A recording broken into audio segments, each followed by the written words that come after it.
Herkese selamlar. Yeni bir qrammatik qayda videosu ilə qarşınızdayım. Bugünkü dərsimiz çerez önlüyü olacaq. Bu önlüyü üzərindən, vasitəsilə və sonra mənalarında istifadə edəcəyik. Çerez önlüyü də təhsilli kal əsaslıdır və kanalımızda təhsilli kal kompleks şəkildə var. Burada təhsilli kal tələb edən bütün önlükləri keçmişik. Sadəcə bu önlük qalıb. Bu önlüklə də təhsilli kalı bitirəcəyik. Davam edək. Burada Telegram kanalımız haqqında məlumatları görürsüz. Sözlər, cümlələr, audio materiallar, videolar və artıq bu aydan qrammatik qaydalar da paylaşılır. Bunlar üçün Telegram kanalımıza qoşula bilərsiniz. Davam edək. Dedik ki, çerez önlüyü təhsilli kal əsaslıdır və təhsilli kal da kanalımızda kompleks şəkildə var. Bu videodan sonra həmin videoları da izləyərsiniz. Rus dilində hər bir önlük özündən sonra müəyyən bir halı tələb eləyir. Burada təhsilli kalın önlüklərini görürsüz. Burada çerez bunların axırıncısıdır. Bu önlüklərin qalanlarını öyrənmişik. Sadəcə bu önlük qalıb. Bunu da bugün öyrənəcəyik. Və bununla birlikdə təhsil halda bitmiş olacaq. Bundan sonra artıq yeni bir padej olan tuvalet padeja başlayacaq. Öncə tuvalet padejin özünü, daha sonra da önlüklərini yavaş-yavaş öyrənəcəyik. Belə. Təhsil hal tələb eləmə nədir? Burada canlılar üzərindən göstərirəm. Çerez nivo, onun vasitəsilə. Çerez brata, qardaşı vasitəsilə. Через моего brata, mənim qardaşım vasitəsilə. Через моего старшего brata, mənim böyük qardaşım vasitəsilə. Gördüyünüz kimi hamısı dəyişilib. Niyə görə? Çünki burada təhsilli kal istifadə etmişik. Yəni istədiyimiz formada əlavə eləmirik. Önlüyün tələb elədiyi hal nədirsə, həmin halda əlavə edirik. Burada məsələn через друга da deyə bilər. Через, nə bilim, соседа, artıq nədirsə burada əlavə edə bilərik. Təhsilli kal nədirsə, burada da eyni qaydada tətbiq olunur. Qadın cinsinə görə fərqlidir. Çünki təhsilli halda A-ların yerinə U, ya-ların yerinə U əlavə eləyirdik. Через нее, onun vasitəsilə, yəni qadın vasitəsilə. Через сестру, yəni bacım vasitəsilə. Через мою сестру, mənim bacım vasitəsilə. Через мою старшую сестру, mənim böyük bacım vasitəsilə. Bu şəkildə dəyişirik. Təhsilli hal burada önəmlidir. Davam edək. Önlüyümüzün ilk mənası bir tərəfindən o birisi tərəfinə və yaxud da ki, üstündən mənasını verəcək. Məsələn, Mальчик припрыгнул через забор. Oğlan hasarın üstündən tullandı, atlandı. Yəni bu tərəfindən o birisi tərəfinə. Bu məntiqlə yenə də Lягушка припрыгнула через лужу. Qurbağa gölməçənin üzərindən tullandı. Yəni buradan bu hissəyə. Və yaxud da ki, Я перешел через дорогу. Mən yolu keçdim. Yəni yolun bu tərəfində idim və bu tərəfinə keçdim. Davam edək. Мы ходим через парк в школу. Deməli, məktəbə parkın içərisilə, parkla gedirik. Burada yenə də eyni məntiqdir. Yəni bir tərəfinə, o birisi tərəfinə məntiqi var. Həmçinin parkı məktəbə getmək üçün bir vasitə olaraq da istifadə edə bilirik. Onu göstərir. Məsələn, məntiqi necədir? Bu bizim məktəbimizdir. Bu da parkdır. Bu isə onun içərisindən keçən yoldur. Məktəbə getmək üçün bu parkdan yenə də istifadə edirik. Bunun içərisindən keçdik, getdik. Yəni onun vasitəsilə bura gəldik. Eyni məntiqdən gəlsək, deyirik məsələn, мы ездим в Турцию через Грузию. Biz Türkiyəyə Gürcüstan vasitəsilə gedirik. Deməli, bizim quru sərhədimiz buradan yoxdur deyə gəlirik bura. Buradan da keçirik bura.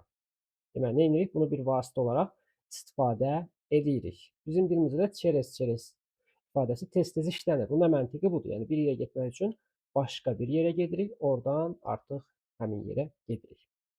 Vasitəsilə sadəcə ərazi deyil də insan da ola bilər. Məsələn, deyirəm ki, я нашел работу через друга. Mən dostum vasitəsilə iş tapdım, dostumun vasitəsilə iş tapdım.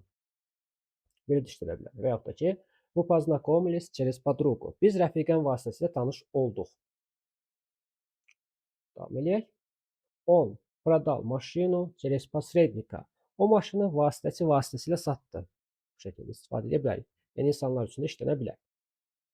Bəli, çerez önlüyünün bizə ən çox lazım olan mənası sonra mənasıdır. Bu potom, после kimi deyil. Bunun özəlliyi nədir? Müəyyən bir vaxtdan sonra kimi istifadə edəcək. Məsələn, через минуту deyirik, yəni bir dəqiqə sonra. Через одну минуту tək başına işlətməliyik, amma deyə bilərik məsələn. Через 21 минуту, 21 dəqiqə sonra. Bu şəkildə bizə lazım ola bilər. Ona görə belə adlı minut olaraq vermişəm. Çünki 21, 31, 41, 51 bunlarda buna ehtiyacımız olacaq. Bəli. Bu önlük təhsilli kal əsaslı. Zaten buradan onu görə bilirik. Amma rəqəmlərə eləyə biləcəyimiz heç nə yoxdur. Rəqəmlər deyir ki, 2, 3, 4'ten sonra yelekalı təki gəlsin.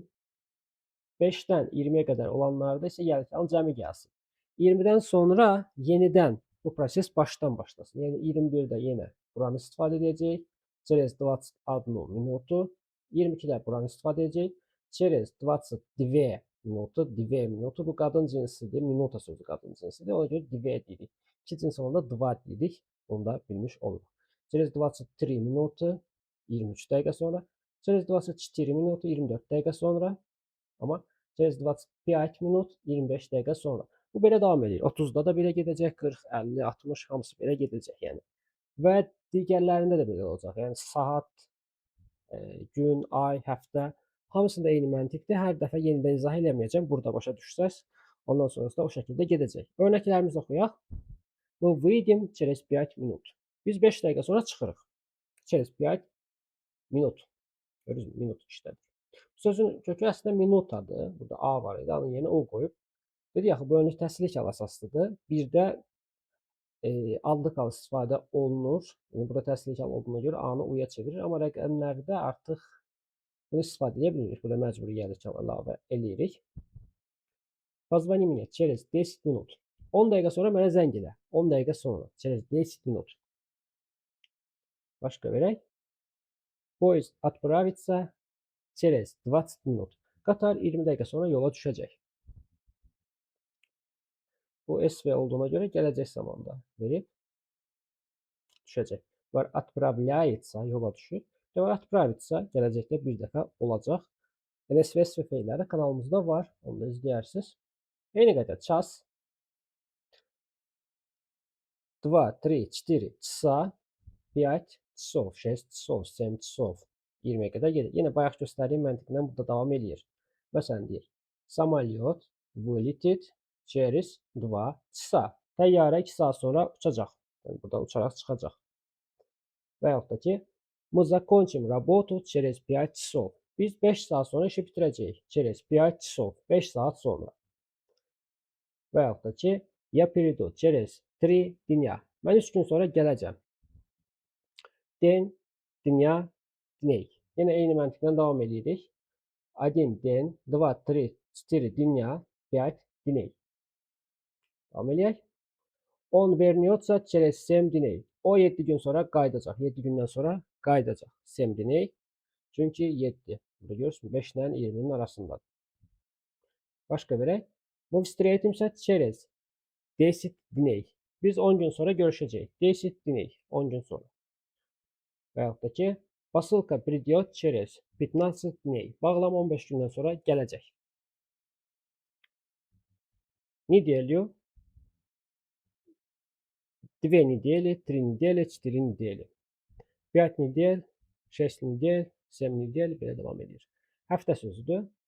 Я вернусь через неделю. Mən bir həftə sonra qayıdacağam. Bura adlı nedelyu yazılmır. Çünki nedelyu deyildiyi zaman zaten bunun bir olduğu başa düşülür.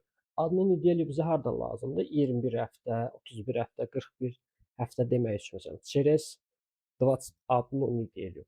Belə deməliyik də. Ona görə bunu da bilməyiniz lazımdır. Amma belə bir həftə deyəndə adlı nedelyu deyilmir. Zaten oradan başa düşülür. Deyilsə heç nə olmaz, amma genel olaraq deyilmir. Problem məsələ yoxdur. On verniyorsa через 3 недели. O 3 həftə sonra qayıdacaq. 3 həftə sonra. On verniyorsa qayıdacaq. Bu SV feillər hərəkətlər gələcək zamanda olacaq. Yəni bir dəfə qayıdacaq dəqiq olaraq. Verək. Ekzamen будет через 6 недель. İmtahan 6 həftə sonra olacaq. Və будет olacaq. Nə olacaqsa bunu qoyuruq. Burada imtahan olacaq. Экзамен. Да.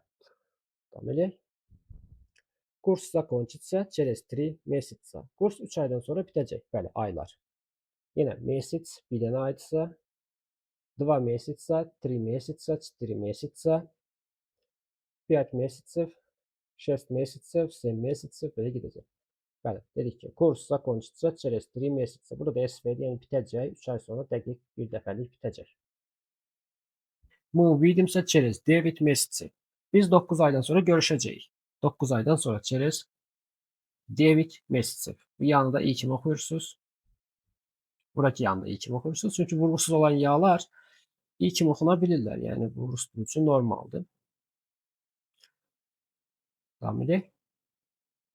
God, Goda, let. Burada hamısından fərqli olaraq let var. Bu yəlikanın cəmi buna səbəb olur.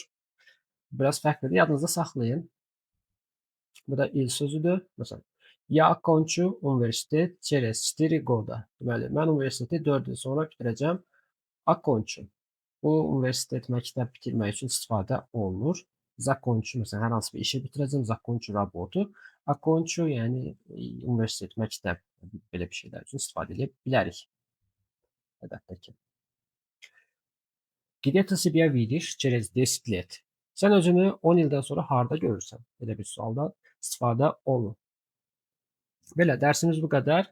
Dediyimiz kimi, çerez önlüyü təhsilli əsasında, təhsilli kanalımızda kompleks şəkildə var. Öncəliklə təhsilli kalı izləyin. Ondan sonra sırası ilə təhsilli kalı tələb edən önlükləri də bir-bir izləyin. Ondan sonra da yenə başdan dərslərimizi yenə izləyə bilərsiniz. Yeni dərslərimiz də tezliklə paylaşılacaq. Onları izləyərsiniz və dərsin PDF formasını Telegram kanalımızda paylaşacağım. Onu da oradan götürüb istifadə edə bilərsiniz.